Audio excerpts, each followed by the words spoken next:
Bonjour à tous chers mortels, c'est Dragma et on se retrouve avec les achats du mois de décembre. On va réussir à les finir. Après j'ai tout le mois de janvier à faire.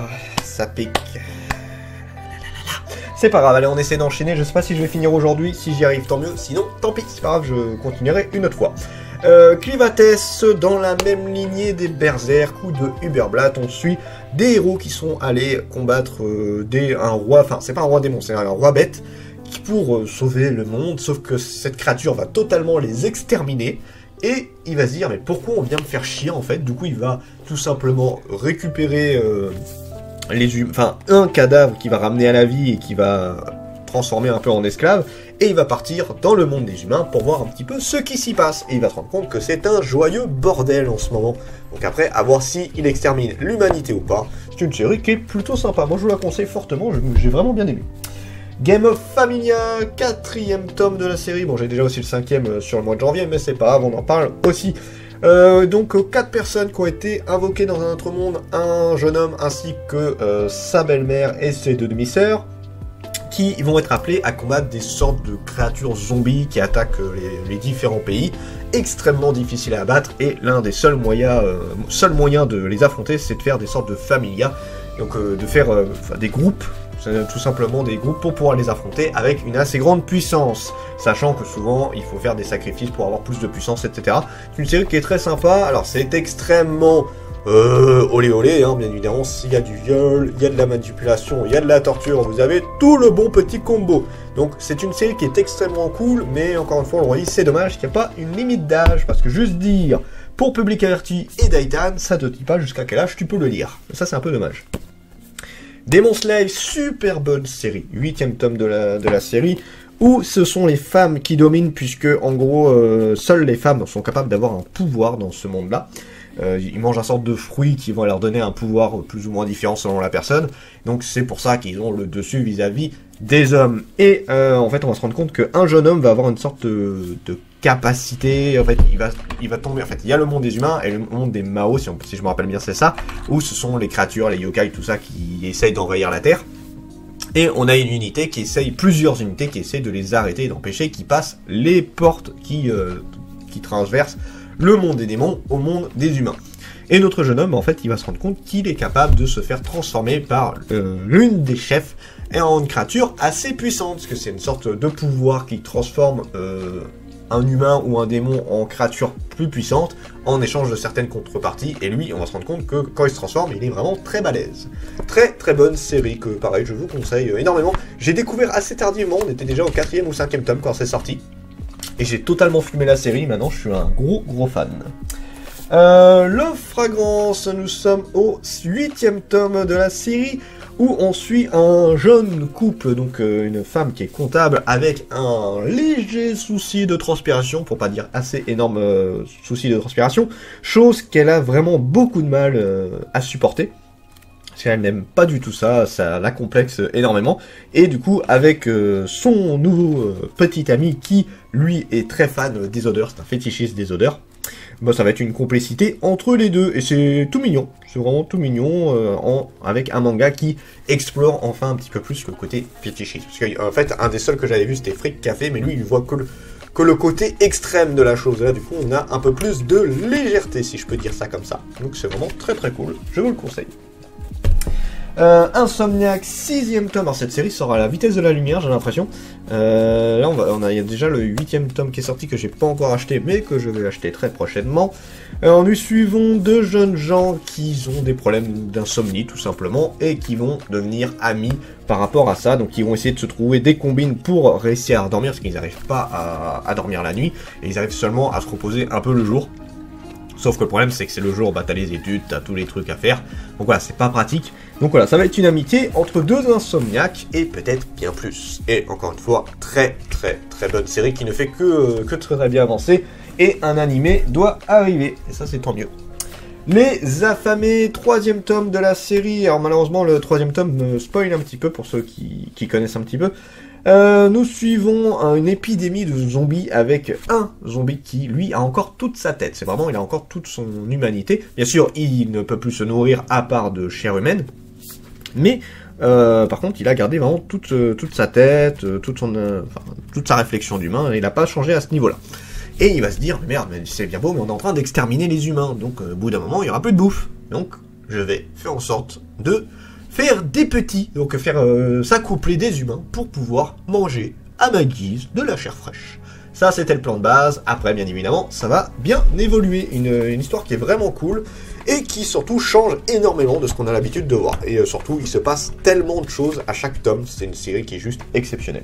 Encore une fois, je vous la conseille fortement. Nous avons I'm Standing on a Million Live. Alors, à savoir que là, c'est le 7 et 9 parce qu'en fait, mon libraire n'avait pas reçu le 8. Donc, j'ai lu le 7e tome.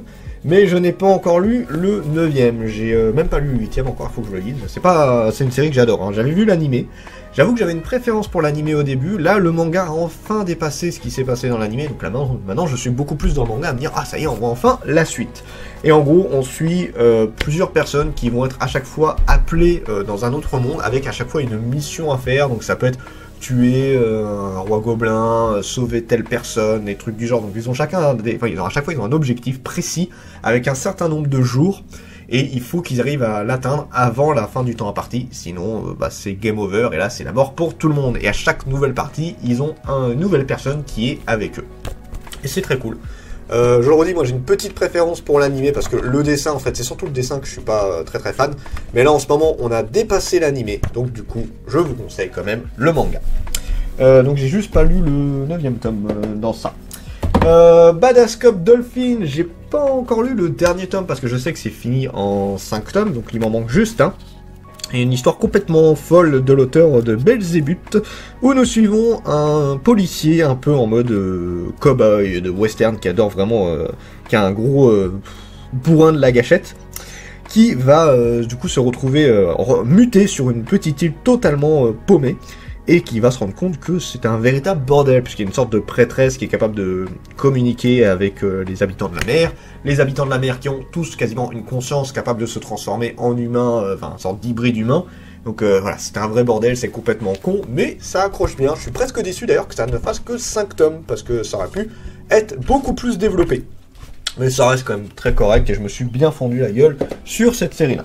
J'arriverai peut-être à faire tout le mois de décembre sur cette vidéo, c'est pour ça que j'essaie d'enchaîner un peu, donc... Higehiro, je sais même pas quand sort le prochain tome, mais j'aime beaucoup celle-là. De retour chez lui après avoir noyé son chagrin dans l'alcool, Yoshida, salarié et conduit, tombe sur une adolescente assise dans la rue. Laisse-moi dormir chez vous, en échange vous pourrez me faire ce que vous voulez.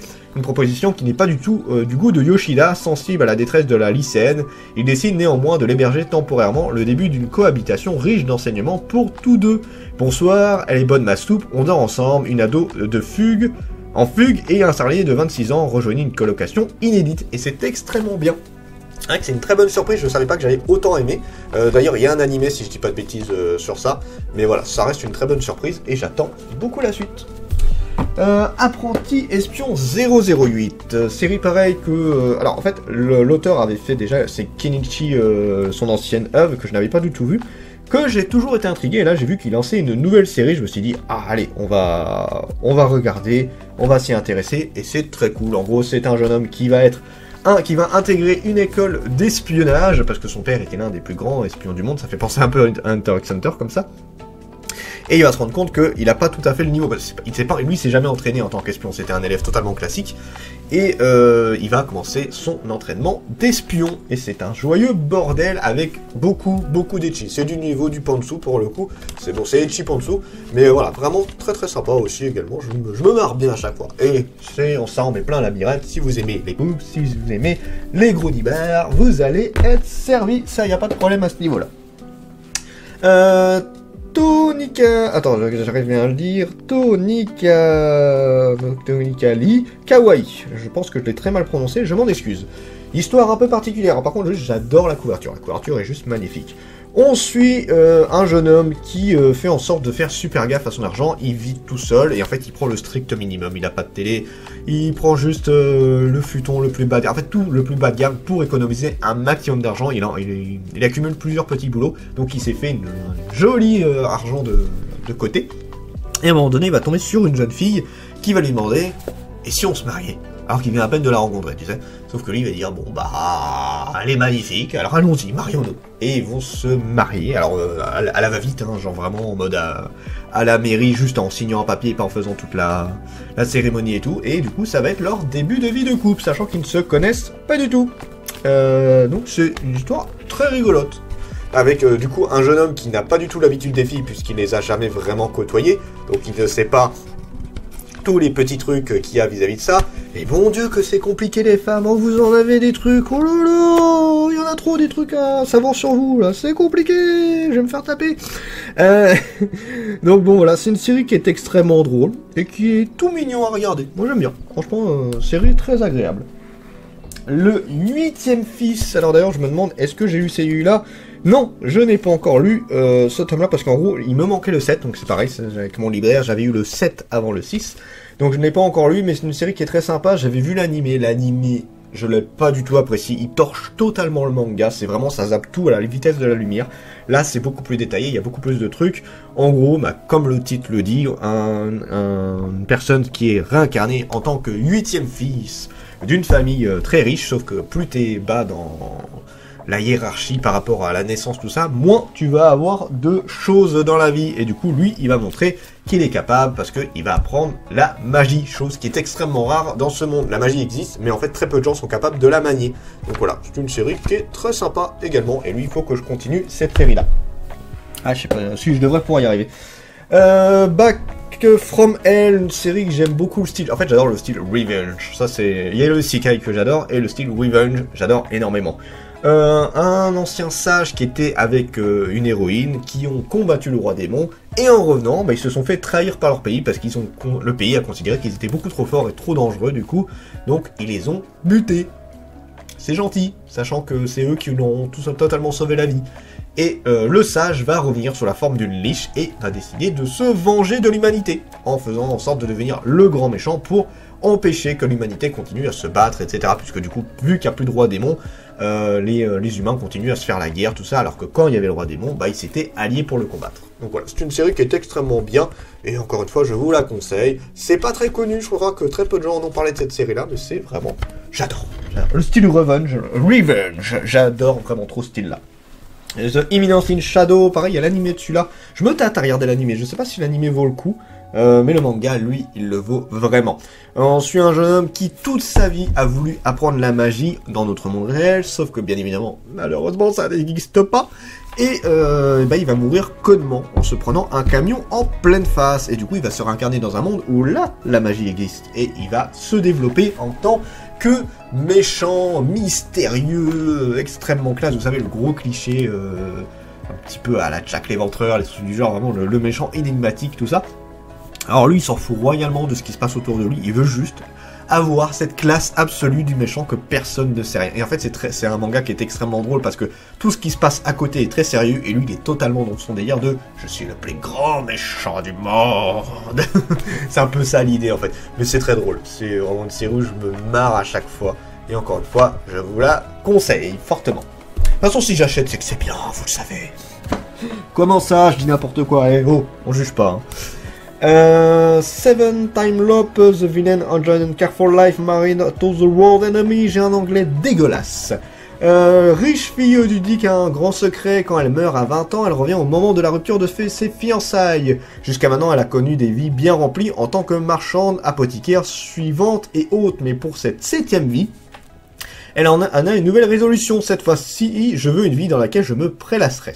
Malheureusement pour elle, au moment où elle s'échappe du château pour mettre son plan à exécution, elle rencontre par hasard le prince héritier de l'Empire de Gaiken, Arnold. Il n'est autre que celui qui l'a tué dans sa précédente vie, alors qu'elle était chevalier. Comme si ça ne suffisait pas, pour une raison inconnue, il s'intéresse à elle et la demande en mariage. C'est le début d'une 7e vie, mouvementée complètement à l'opposé de son désir de farniente. Je connaissais pas ce mot-là. Très très bonne série, je n'en parle pas plus parce que j'en parlerai dans un avis manga. C'est une série qui est vraiment exceptionnelle, j'ai eu un gros coup de cœur pour celle-ci. Alors, on arrive à voir le bout, on y arrive, on a 14 minutes plus ou moins, on va y arriver. Scum Witch, alors j'avais beaucoup aimé le premier tome, et franchement le deuxième, je me suis fait tellement chier. J'arrivais pas à me mettre dedans. En gros, c'est un jeune homme et une jeune fille qui sont tous les deux amoureux plus ou moins d'une autre personne, et comme ce n'est pas possible pour eux d'être avec la personne qu'ils aiment, ils vont se mettre ensemble, en mode on se console, en se bécotant, en couchant ensemble, en mode on pense à l'autre pendant l'acte. L'idée est sympa, mais je sais pas, le deuxième tome, je me suis fait trop chier. Donc j'espère que la suite sera mieux, parce que là, je n'ai pas du tout adhéré à ce deuxième tome. C'est triste, hein, parce que le premier, je l'avais bien aimé.